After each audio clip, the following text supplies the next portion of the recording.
बिस्मिल्लाहिर्रहमानिर्रहीम। आज हम heat and thermodynamics chapter number 11 first year का topic number second law of thermodynamics discuss करने जा रहे हैं, जो हमारे पास बहुत ज़्यादा इम्पोर्टेंट है। हमने लॉज ऑफ थर्मोडायनेमिक्स में फर्स्ट लॉ ऑफ थर्मोडायनेमिक्स देखा था, इसके बाद हम सेकंड लॉ ऑफ थर्मोडायनेमिक्स देख रहे हैं। जहाँ पे first law of thermodynamics weak होता है या फेल होता है, वहाँ पे हमें सेकंड लॉ ऑफ थर्मोडायनेमिक्स की ज़रूरत पड़ती है। हमने फर्स्ट लॉ ऑफ थर्मोडायनेमिक्स में आइसोथर्मल एप्लीकेशन में एक प्रोसेस देखा था, आइसोथर्मल प्रोसेस, जो W is equal to Q में कन्वर्ट कर रहा था। जब हमने इसको प्रैक्टिकली इम्पोज करके देखा तो ये हमारे पास बिल्कुल भी एप्लीकेबल नहीं हो रहा था। उसकी बेस पे हमने उसको अमेंडमेंट की और अमेंडमेंट करके सेकंड लॉ ऑफ थर्मोडायनेमिक्स को रिप्रेजेंट किया। तो हमारे पास जो बेस्ट स्टेटमेंट थी, केल्विन स्टेटमेंट थी, उसने जो प्रेजेंट किया, उसने ये कहा इट इज़ इम्पॉसिबल, ये नामुमकिन है to make a heat engine, एक ऐसा हीट इंजन बनाया जाए which converts all the heat absorbed from a hot reservoir. ऐसा कभी मुमकिन ही नहीं है कि सारी हीट अब्जॉर्ब की जाए हीट रिजर्वायर से into a work without rejecting any heat to the sink, और हमारे पास सारी की सारी हीट वर्क डन में कन्वर्ट हो जाए और सिंक में जाए ही ना, without rejecting any heat to the sink. इसका क्या मतलब है? हीट इन सारी हुई यहाँ पे और सारा का सारा वर्क डन में कन्वर्ट हो गया।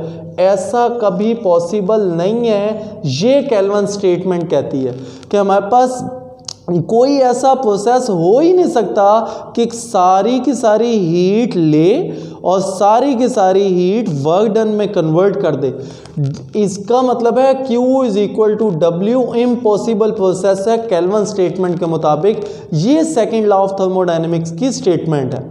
अब अगर हम प्रैक्टिकली देखें इसकी एक्सप्लेनेशन में, तो हम हीट इंजन पे आते हैं। हीट इंजन को अगर हम प्रैक्टिकली देखें तो प्रैक्टिकली हीट इंजन कैसे होता है, अगर हम इसकी थोड़ी सी डायग्राम देखें तो हमारे पास यहाँ पे हीट Q1 आएगी और कुछ हीट W में कन्वर्ट हो जाएगी और बाकी रिमेनिंग जो हीट होगी वो Q2 रिजेक्ट कर दी जाएगी।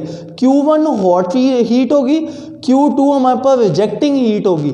तो वो कहता है let engine absorb a quantity of heat Q1 from the heat source at temperature T1। Q1 का टेम्परेचर T1 होगा, Q2 का टेम्परेचर T2 होगा, और हमारे पास Q1 माइनस Q2 करेंगे तो हमारे पास वर्क डन आ जाएगा। तो वो कहता है quantity of heat Q1 from the heat source at temperature T1, it does work, वो वर्क करेगा एंड कुछ हीट वर्क डन में कन्वर्ट हो जाएगी, जो बाकी हीट है वो Q2 में से निकल जाएगी। Reject heat Q2 to the low temperature reservoir, और लो टेम्परेचर रेजर्वायर हमारा एटमॉस्फेयर भी होता है। तो एट टेम्परेचर T2, जिसका टेम्परेचर क्या है T2, as working substance goes through a cyclic process. अब होगा ये कि Q1 W में कन्वर्ट हो रहा है, बाकी Q2 में जा रहा है, वापस हमारे पास Q1 में आ रहा है, तो हमारे पास ये एक साइक्लिक प्रोसेस हो जाएगा। दोबारा एक प्रोसेस करके दोबारा इनिशियल स्टेट में आएगा तो अपनी इनिशियल हालत में आ जाएगा, तो उसको साइक्लिक प्रोसेस कहते हैं। और जो साइक्लिक प्रोसेस होता है उसकी इंटरनल एनर्जी ज़ीरो रखी जाती है। तो substance eventually returns to its initial state, thus the change in internal energy zero. Internal energy इस वजह से ज़ीरो रखी जाती है क्योंकि delta U UF minus UI के बराबर होता है। जब इनिशियल स्टेट में आ जाएगा तो UF भी क्या हो जाएगा, UI हो जाएगा। इस वजह से इंटरनल एनर्जी ज़ीरो कर दी जाती है। Hence according to the first law of thermodynamics, अगर हम फर्स्ट लॉ ऑफ थर्मोडायनेमिक्स का सहारा लें, the net work done is Q is equal to delta U plus W, therefore Q minus Q2 is equal to W।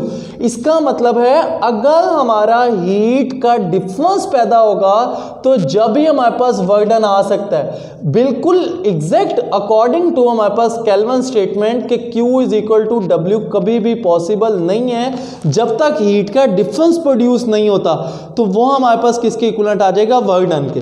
अब हम इसके consequences देखते हैं। तो हमारे पास कॉन्सिक्वेंसेस में सबसे पहले हम जो डिस्कस करते हैं वो कहते हैं as consequence of second law of thermodynamics two bodies at different temperature are essential for conversion of heat into work। इसका मतलब है कि कोई भी दो बॉडीज हो वहाँ पे टेम्परेचर डिफरेंस हो और टेम्परेचर डिफरेंस या हीट का डिफरेंस हो वो हमारे पास कन्वर्ट करवाएगा वर्क डन में। तो इसकी जो सबसे बड़ी एग्जांपल है वो हीट रिजर्वायर की। अगर हम हीट रिजर्वायर की एग्जांपल की बात करें तो अगर हमारे पास ये कोई एक कोल्ड वाटर है, ये कोल्ड वाटर है या दूसरा रिजर्वायर है ये हॉट रिजर्वायर हॉट वाटर है।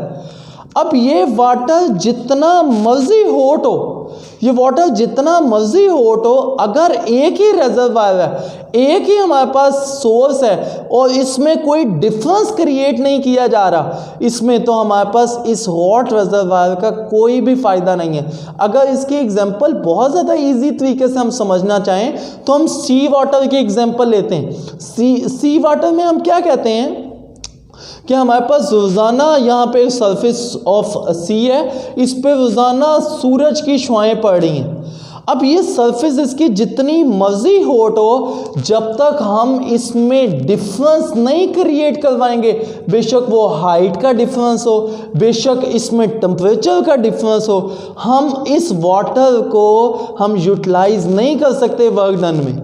तो ये हमारे पास बिल्कुल भी केल्विन स्टेटमेंट के मुताबिक ठीक है कि जब तक हीट का डिफरेंस क्रिएट ना किया जाए या कोई दो रिजर्वायर ना यूज़ किए जाएं तो हमारे पास कभी भी वर्क डन में कन्वर्ट नहीं होता। तो इसकी बहुत ज़्यादा सिंपल एग्जांपल्स थी। उसके बाद हम अब प्रैक्टिकल एग्जांपल्स पे देखते हैं। जो पेट्रोल इंजन होता है, पेट्रोल इंजन सब अपना फ्यूल बर्न करता है और उसके बाद रिजेक्टिंग जो हीट होती है वो सिलेंसर के ज़रिए निकालता है। तो हीट इंजन की मैक्सिमम जो एफिशिएंसी होती है वो क्या होती है, हीट इंजन कन्वर्ट्स रफली 25% and diesel engine 35 to 40% available heat energy into work done. बस ये इतनी हीट कन्वर्ट करता है, अदर देन सारी जो हीट होती है वो रिजेक्ट कर दी जाती है, ज़ाया कर दी जाती है।